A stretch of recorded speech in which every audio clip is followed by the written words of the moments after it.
responding to changes in relationships. Relationships naturally endorse many changes, whether it is moving, starting a new job, spending time apart, getting married, or having children. While some changes can be difficult, there is no need to see changes as a party. By being adaptive and communicating regularly, you and your partner can endorse changes in your relationship. Here are tips on how to adapt to changes in relationships.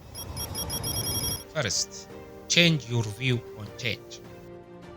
Change doesn't have to be a party, and many positive things can result from change. There is no need to assume the worst when change comes along. Instead, think of what positive things may result from change. For example, it may be hard to move, but think about the exciting part of starting a new adventure together, exploring new places, and meeting new people. Second, accept that you may be seeing your partner differently. If you feel like your partner has all of a sudden changed, especially for the worst, consider that your partner always had these traits, but you are seeing him or her differently now. Once the honeymoon phase is over, you may see your partner in different light, and it may not always be pleasant. You may not want to immediately blame your partner for the changes, and instead recognize that your perception may have changed. If you are really bothered by something your partner does, recognize that it is your own annoyance that is bothering you, not your partner. Find a way to cope with your feeling of annoyance or upset, such as learning to tune out behaviors or taking deep breaths. Third, allow for your differences. Sometimes one partner may change a viewpoint that changes the relationship, like about marriage and having kids. Don't take differences in view or belief personally. Just because you and your partner have different views, it doesn't mean that one is attacking the other. It doesn't mean that your approach is lesser, and there doesn't have to be best and worse. It just means that you disagree, and it is okay to accept those differences. It is okay to call some topics off limit if you know that they bring conflict with no resolution. Things like politics or religion can cause major disagreement with no obvious resolution. Agree not to discuss certain topics together. 4. Take some time off. If the change causes a confusion or a strong emotion, take some time away from each other and away from arguing. Make sure that you agree on the amount of time and that you use the time to think about the problem.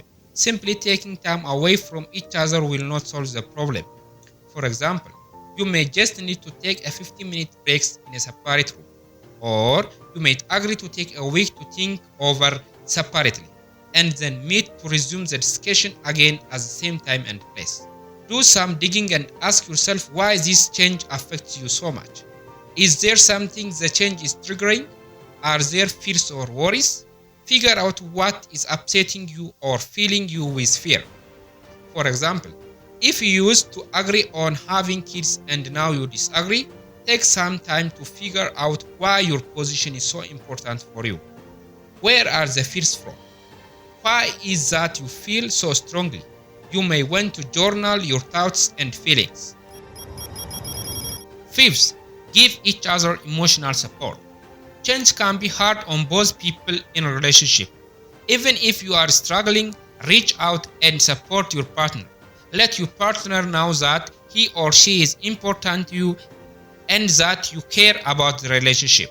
Give affection, care, and respect, and express yourself throughout thoughtful words and gestures. Say, "This is hard and I'm struggling. Yet I want you to know I care about you and I want this relationship to work. I am here and willing to support you." 6. Discuss the changes. Talk about how big changes affect each of you separately and how they affect the relationship as a whole. Let your partner express his or her feeling completely. It may not be an easy conversation and may extend to several conversations. However, it is important to communicate clearly with your partner when big changes occur. Be honest about how you feel. Use I statement to convey your feeling. For example, say, I feel nervous and anxious about you starting night school. I feel like I will see you less of you, which makes me feel sad. At the same time, I am proud of you and want you to pursue what makes you happy. Even during a challenging or disappointing situation, being honest with another person can only strengthen your relationship with each other. Thank you for watching. I think you find this video helpful. Then give me your comment and suggestions. In the next video, I will try to advise next 6 tips on how to cope with changes in relationship. See you in the next video. Bye.